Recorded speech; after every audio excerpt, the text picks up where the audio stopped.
Mwari wedu ndi Mwari wakanaka, vanotiitira zvakanaka, vanotiropofadza. Pataverengerwa shoko raMwari, pangotaura mashoko mashoma andinoda kuti ndinyatsotsanangura nhasi. Pati Pauro, haleluya, Amen. Pauro musungwa waKristu Jesu. Ndo mashoko andoda iwayo, mamwe Yesaya munozoverengawo. Asi shoko raMwari rati mubhuku yaFirimoni chapter 1 pavhesi ya 1 ipapo kusvika pane koma pakati Pauro naTimotiyo musungwa wani? Musungwa waKristu Jesu.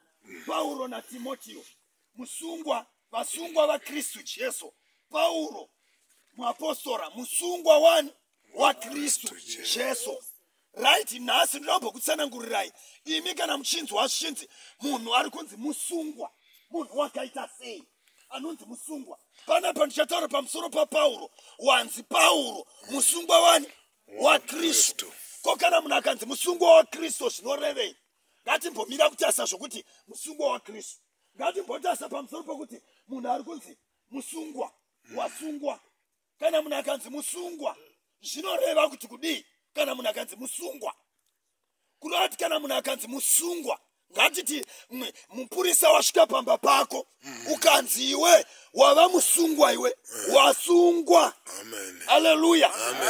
From today wava musungwa. Kuna kuti kana wava musungwa one wava maoko evamwe vanhu vane simba kudarika iwe. Haleluya.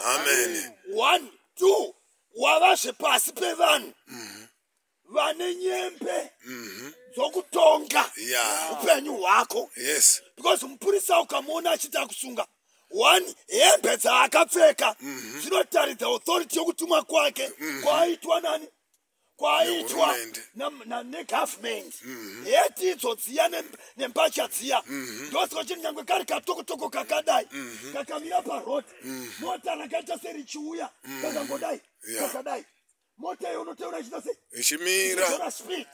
Zvokuti zera remwana wacho kana kuti mukadzi hazvina basa nokuti une authority. Haleluya. Saka kana zvikanzi wasungwa hauchatende kuita zvaunoda panguva iyoyo. Haleluya. Kusvika waregedzwa. Haleluya. Manje shoko raMwari rati Pauro musungwa waKristu. Sei shoko raMwari rakanyatsotaura shoko rokuti musungwa waKristu?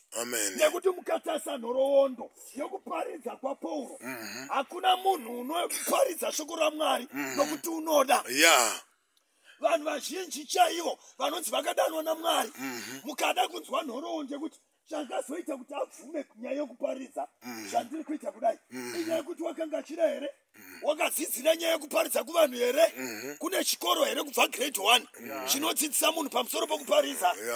Chii chakaitika kuti munhu wade kuparidza? Ngatichitaura pashoko raMwari panzi Pauro musungwa waKristu.